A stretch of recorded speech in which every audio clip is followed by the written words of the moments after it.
for the most famous murder in New Zealand, known as the Chinese suitcase murder. Pretty horrible name. This particular story takes place in the hotel room, so you know the Elliott stables.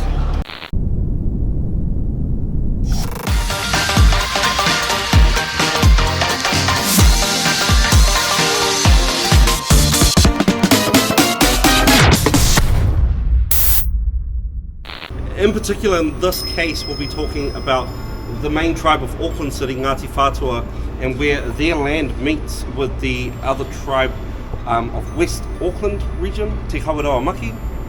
Now, basically in pre-colonial times, Māori were raised in a warfare culture, similar to, Spartans of Greece. You're raised as a warrior from the moment you're a child. Your weapon would be selected for you at birth.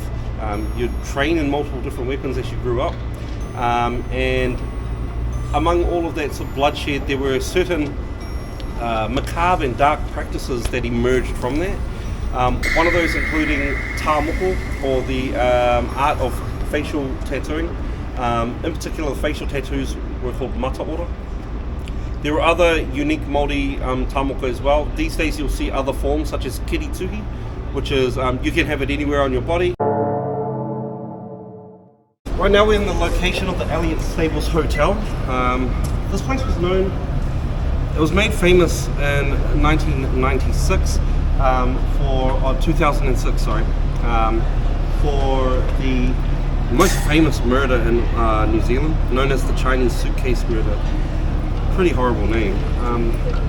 This particular story takes place in the hotel room, so you know the Elliott Stables doorway there? Oh yeah, I guess the window above it, the window above that one. So two windows up, archway shaped window. In that window, one of the most horrific murders here in New Zealand took place. The murder of a young boy named Wan Biao. Now Wan Biao was a Chinese student coming here to New Zealand to learn English.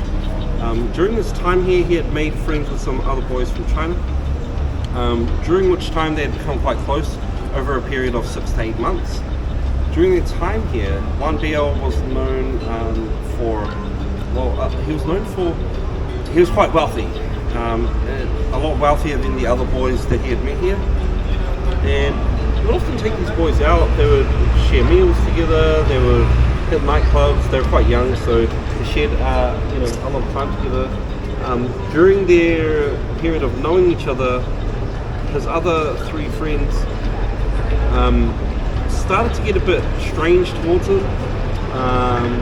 These boys came from a lot lower class profiles. They didn't have as much money as him, and they were also shocked that he would want to make friends with them.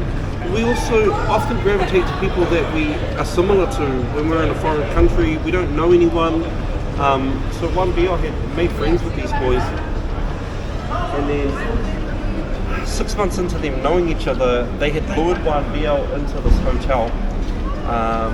During that evening, they decided to, they had planned to hold him for ransom and kidnap Wan Biao. They had tied him to a chair after getting him quite intoxicated and drunk.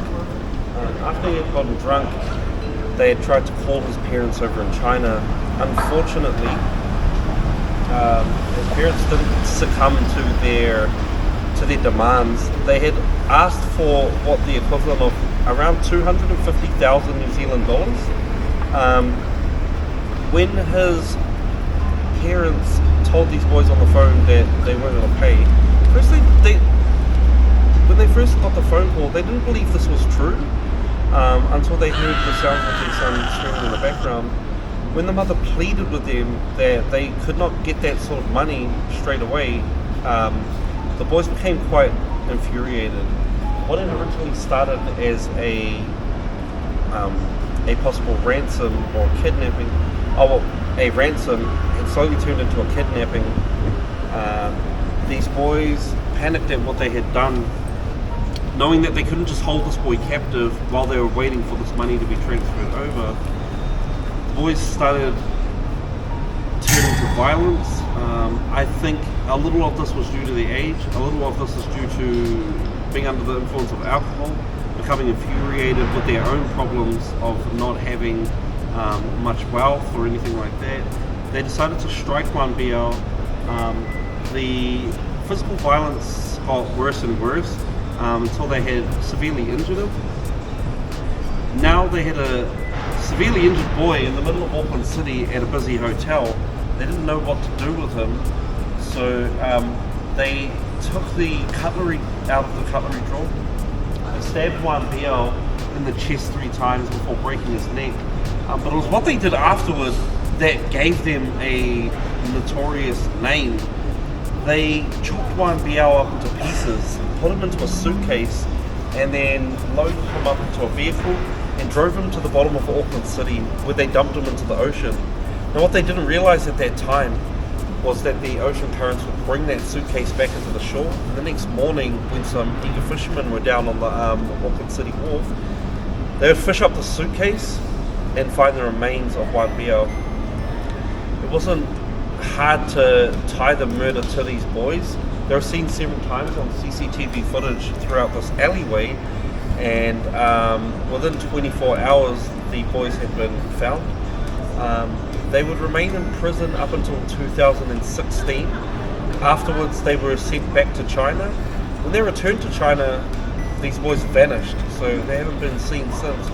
There are a lot of rumours around 1BL's family and his wealth, including that 1BL's older family was a part of a crime syndicate in China, which is where a large amount of the wealth had come from. Another reason why the parents didn't actually have the funds to pay for this ransom. It was actually 1BL's older brother who had sent him here to New Zealand on the hopes of him getting a good education over here, learning English and following his dreams. Upon finding that out, once these boys had returned to China, they shortly went missing, not long after. So this story is quite famous in New Zealand, known as the Chinese suitcase murder. You can ask anyone here in New Zealand, it was one of the most televised and media released murders in Auckland City, and it took place in that room right there.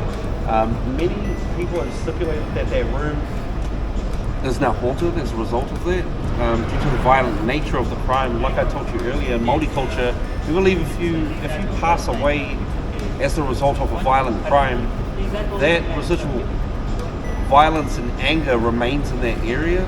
You're doomed to repeat that cycle over and over again. So it's like your spirit is being murdered over and over again in that location until a lahui is laid to rest and a Māori ritual is performed to allow your spirit to go on the trail to Rerenga Wairua.